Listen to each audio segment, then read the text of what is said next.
नमस्कार, आप देख रहे हैं एमएच न्यूज। शुरुआत करते हैं इस वक्त की बड़ी खबर के साथ। खबर भंडारा से। एवठा गांव से एक बार फिर दहशत भरी सामने आई है, जहां एक शेर ने एक बैल को अपना शिकार बनाया। लगातार हो रही इस घटनाओं से ग्रामीणों में भय का माहौल गहरा हो गया। 22 फरवरी 2026 को रविवार की मध्यरात्रि को एवठा गांव में बाघ ने हमला करते हुए सोमा भवानी वंजारी के पट्टे की जोड़ी में से एक बैल को मार डाला। बताया जा रहा है कि इस बैल की कीमत करीब 50 से 60 हज़ार रुपये थी। चौंकाने वाली बात यह है कि शेर ने गांव से महज 100 मीटर दूरी पर स्थित गोटे पर वारदात को अंजाम दिया, जिससे ग्रामीणों में और अधिक दहशत फैल गई। इस घटना की जानकारी गांव में हटवा गैरतलब है कि इससे पहले 3 फरवरी को मध्यरात्रि भी गजानन परशुराम मिश्राम की संतरी को शेर ने अपना शिकार बनाया था।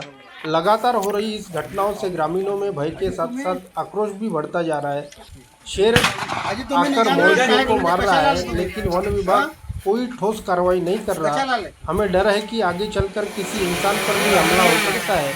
ग्रामीणों का आरोप है कि वन विभाग इस पूरे मामले में लापरवाही बरत रहा है। अब तक कोई प्रभावी कदम नहीं उठा गया है। फिलहाल गांव में दहशत माहौल बना हुआ है। ग्रामीणों में प्रशासन से मांग है कि जल्द से जल्द ठोस कदम उठाए ताकि किसी भी तरह की जनहानि को रोका जा सके।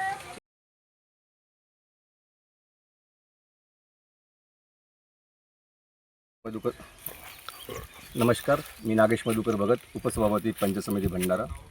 मला सकाळीच कळलं की पुन्हा परत 4 तारखेनंतर आजसुद्धा वाघांनी तेच एवठा गावामध्ये हमला करून एका बैलाचा जीव घेतलेला आहे।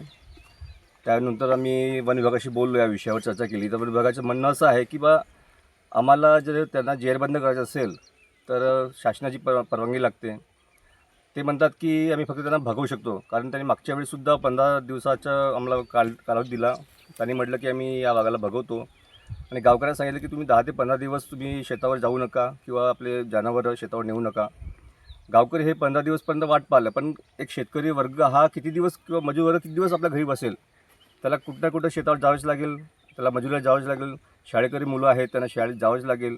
म्हणून मला प्रशासनाला अशी विनंती आहे की तुम्ही एवढे लांब देशक कसे नियम का बरं लावलेले आहे इथं, की एक वाघ वारंवार एका गावामध्ये तो घात करत आहे।